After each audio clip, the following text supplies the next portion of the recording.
કોઈ નાના બાળકને આઈસ્ક્રીમ ખવડાવે ને કેવી મજા પડે. ઓલું મોડું ખોલીને આરોગતો જાય. અડધો વાડકો ખવડાવે ને પછી આંચકી લે વાડકો. બસ હવે એવી દશા થઈ. આઈસ્ક્રીમ ખવડાવવા એકદમ બંધ કરી દીધું. એમ સમય પ્રમાણે બધું કરવું પડે. મજા આવે હતી, એટલી મજા આવતી હતી. પણ હવે ખવડાવશે, કાલે ખવડાવશે.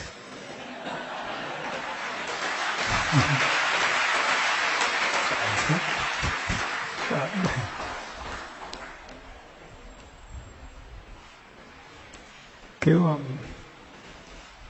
એ તો બહુ યોગીવાન, બહુ યોગ હતો એ નહીં દ્વેલે દર્શન. પણ તો આમ વાતો કરતા આમ લાગે કે ભેગા જ રહ્યા હોય, ફર્યા હોય, સેવા કરી એવી રીતે જ વર્ણન કરે. તો જો એ મુમુક્ષુતા છે.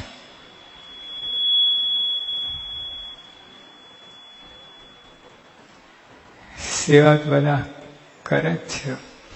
યોગી બાપા જે સેવા કરતા, હમણાં પૂજ્ય ત્યાગલ સ્વામી વાત કરી ને, સેવા છે આમ ફેર છે. યોગી બાપા 15 વર્ષના જ હતા, પાર્ષદ હતા.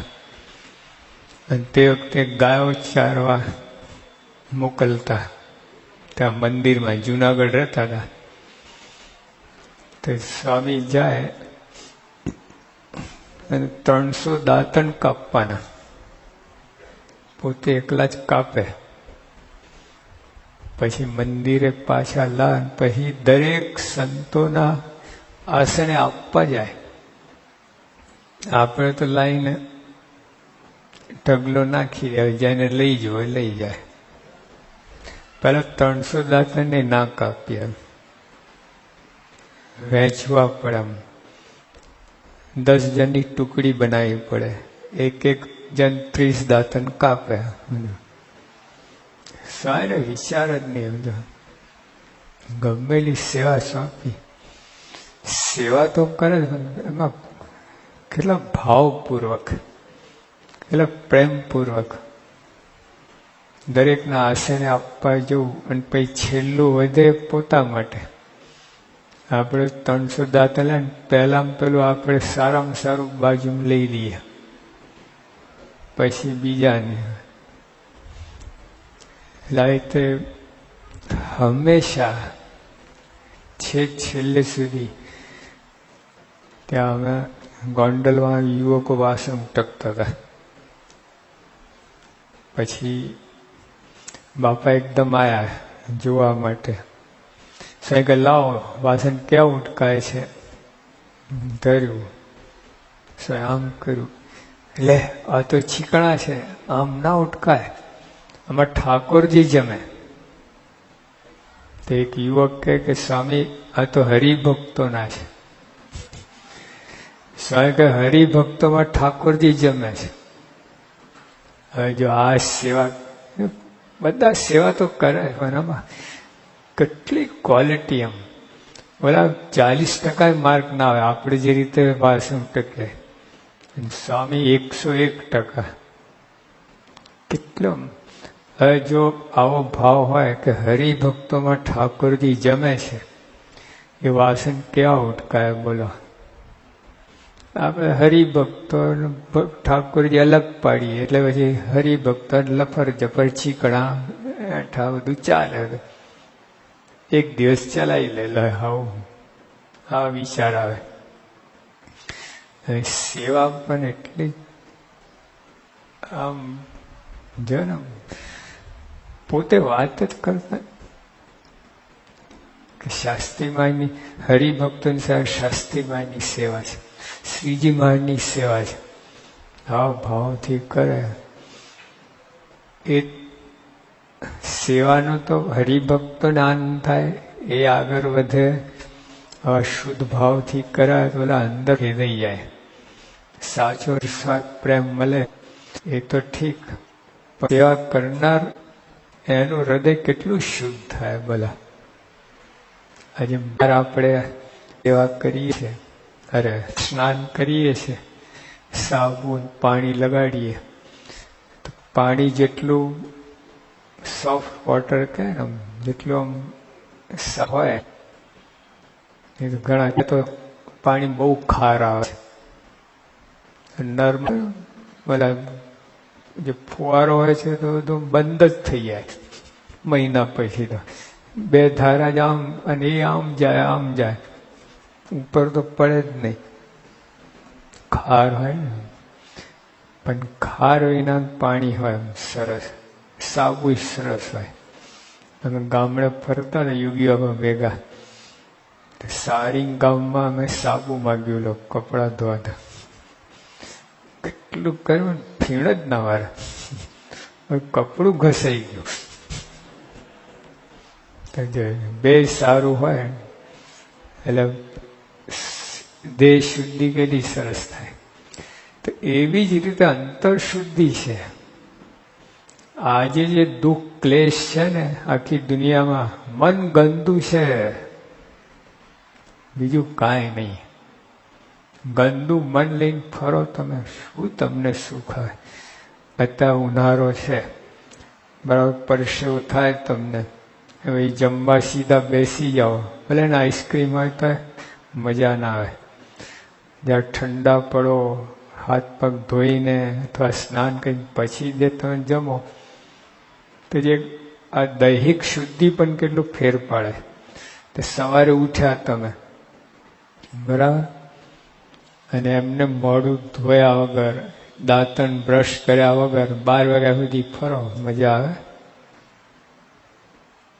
પણ જાય બ્રશ મારી દીધો બસ તાજગી આવી જાય.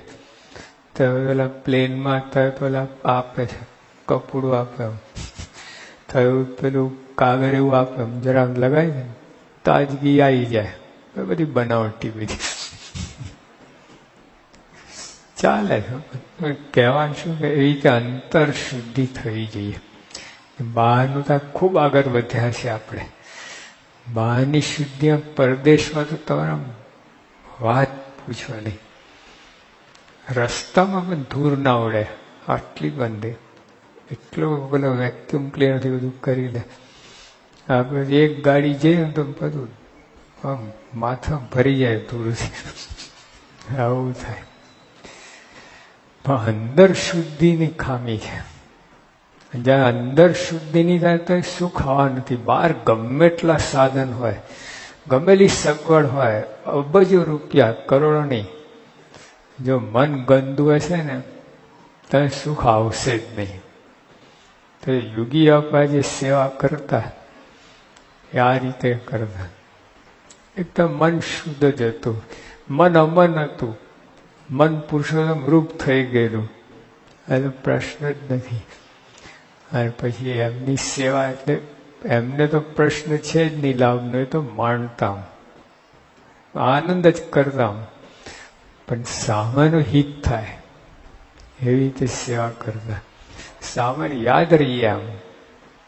આમ યોગી આપણને એક વાર મિજમાની ભોગવી હોય ને, અનુભવ કરો ને, જિંદગી ભૂલે નહીં. એટલું બધું આનંદ આવે. અંદર વાત જ જુદી હતી. એટલું શુદ્ધ પ્રેમ હોય, નિસ્વાર્થ પ્રેમ હોય. આપણે અહીંની જ વાત છે, ગોંડલમાં યોગી આપણે બિરાજમાન હતા અને એક સ્કૂલની ટૂર આવી, અહીંને જઈને જ હતા. આપણે આ બાજુ ગામના જ. તો ઓલા જે શિક્ષક હતા ને એને બધા એના વિદ્યાર્થીને કહ્યું પેલા બરાબર ઝાપટી લેજો કે બાકી ના તને આપણે કોઈ સેવા કરવા નથી. આવા ઈરાદા છે. વિદ્યાર્થીને શીખવાડે કે આ મંદિરમાં છે ને આપણે આવ્યા છે, બરાબર બધા ખાઈ લેજો અને સેવા કરવા નથી, આપણે એક પૈસો લખાવો નથી ભેટ. પછી સભા ચાલતી હતી, સભામાં બેઠા અને યોગી અંતરાય પણ બોલ્યા. વિદ્યાર્થીઓ હતા ને, ઓહો વિદ્યાર્થી આયા, કેટલા આયા, તમે આટલા બધે ફરતા આવ્યા છો એટલે બરાબર તમને ખાવા પીવાની મજા નહીં આવે, અહીંયા બરાબર જમજો બધા. અને તમે કોઈ ભેટ આપવા, તમે બધા વિદ્યાર્થી છો, તમે અત્યારે કમાતા નથી. બોલાને અંતર વાત પકડીને બોલે, દર વર્ષે 1 ગુણી દાર આપતા થઈ ગયા. આખો આશય બદલી નાખ્યો છે. કેવું કહેવાનું શું કે આ પુરુષો આ સમાજમાં હોય ક્યાંથી? હિમાલયની ચોટીમાં ના મળે, ગુફામાં ના મળે, જંગલમાં ના મળે, એ આપણે ઘર આંગણે. ભાઈ કાકા બોલ્યા છે કે મારું જીવન ચારિત્ર ઘડતર શાસ્ત્રીમાં જે કર્યું છે, વાંચો એમને, એમનું જે બાયોગ્રાફી છે ને એમાં લખ્યું છે, મારું ચારિત્ર ઘડતર શાસ્ત્રીમાં જે કર્યું છે. વિચાર કરો, જ્યાં પુરુષો આ સમાજની અંદર વિચરે છે અને જે જંગલમાં જઈને ગાંધીજી કહેતા કે હિમાલયના શિખરો કોઈ જોગી સાધના કરતો હોય, શું કામનું? સમાજમાં રહીને બધું આવું કરે અને સમાજને શુદ્ધ કરે, એ સાધુ ખરો. ગાંધીજી બોલતા. તો જે આપણે આ પણ ઓળખ્યા નહીં કોઈએ, બધા તમે અમે બધા બધું અષાઢી મેઘ વર્ષો, આપણે કાંઈ લાભ લઈ શક્યા જ નહીં. બસ દરિયા ભેગું થઈ ગયું પાણી, એના જેવું થયું. કેવા પુરુષ આ સાક્ષાત ભગવાન જ, એમાં બીજું કઈ મળે જ નહીં. પ્રમુખ સાહેબ એવા જ પુરુષ છે, ભગવાન સિવાય કઈ છે જ નહીં એમના અંતરમાં. પણ હવે કંઈક ધારણ તો કરવું પડે ને, દેહ ધારણ કરવું પડે. કોઈ પણ સંત, મીરા, નરસિંહ, બધા દેહ ધારણ કરવું પડે. એના એ કંઈ બ્રાહ્મણ નથી, વાણિયા નથી, મોચી નથી, દરજી નથી, કાંઈ નથી એમને. પણ એક લેન્ડિંગ કરવા માટે કંઈ પાવ ધરણ તો ઠેકાણો. આ પૃથ્વી પર આવવું હોય તો કંઈક તો આધાર લેવું પડે ને. પણ આપણે ઓળખ્યા, આપણે એમને આમાં જ ખપાઈ દીધા. જો ભગતજીમાં અને દરજીમાં ખપાઈ દીધા, તો શાસ્ત્રીમાં જ ઓળખી ગયા. જાગા સ્વયં મોચીમાં ખપાઈ દીધા. પણ શાસ્ત્રી બંનેને ગુરુ કર્યા, દરજી મોચી. હા, એમ ભાવ જ નહોતો, અક્ષરના મુક્ત જ જોતા હતા. એટલે આપણે આ બધું આમાં બધું રહી જવાય છે. એટલે યોગી આપા જે હરિભક્તની સેવા કરી છે એમને, એ તો જેને જે જેમની સેવા લીધી હશે, યોગી પોતે જ વાત કરતા, મેં બધાને રાજી કર્યા છે, બધાની સેવા કરી છે. લો, અને આપણે તો બાદ બાકી થાય, આની સેવા થાય, આની ના આટલી જ થાય, અને આવી રીતે થાય. કઈ ઊંચા નથી, આ બધું રહી જાય, બધું કોરા કોરા, બધું કેળો તોડી નાખે પણ તો કોરા. એટલે પેલા પતરારામ પીરસતા બધા, એટલે જે પીરસનાર હોય બચારા કેળ રહી જાય. 5 લાઈનમાં ફરે તો જડથી. હવે આવી 5-5 પંક્તિમાં પીરસતા અમે જોયા છે. આટલા પણ પછી મારે ઠીક ખાઈ જાણે છે. લો, આ પાણી ફેરી દીધું, આવું ના મારે ઠીક ખાઈ જાણે છે. એટલે એક લાડુ વધારે લીધું તો આટલું બધું પોતે નુકસાન એને જ.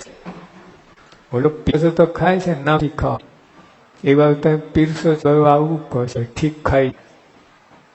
જો આમાં કેટલો તો કચરો છે, જાતની સેવા જ ના કહેવાય. એટલે આપણે બહુ છે આપણી સેવામાં. આવા પુરુષ સામુ જોઈ દ્રષ્ટિ કરીએ, વિચાર કરીએ, બધું તો સુધારો થાય આપણા. સેવાનું જ ફળ છે. સેવા જ નથી, એનું કોઈ નથી.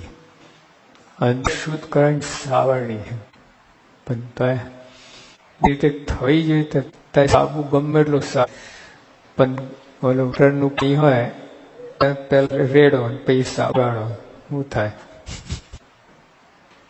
એમ સેવાનો તો સાબુ છે. ભાવના છે ને એ ગટરનું પાણી, એ સાબુ નહીં બગાડે, સેવા બગાડે. આવું થાય. એટલે ભાઈ મહિમા કેટલી પણ હરિભક્તોનું.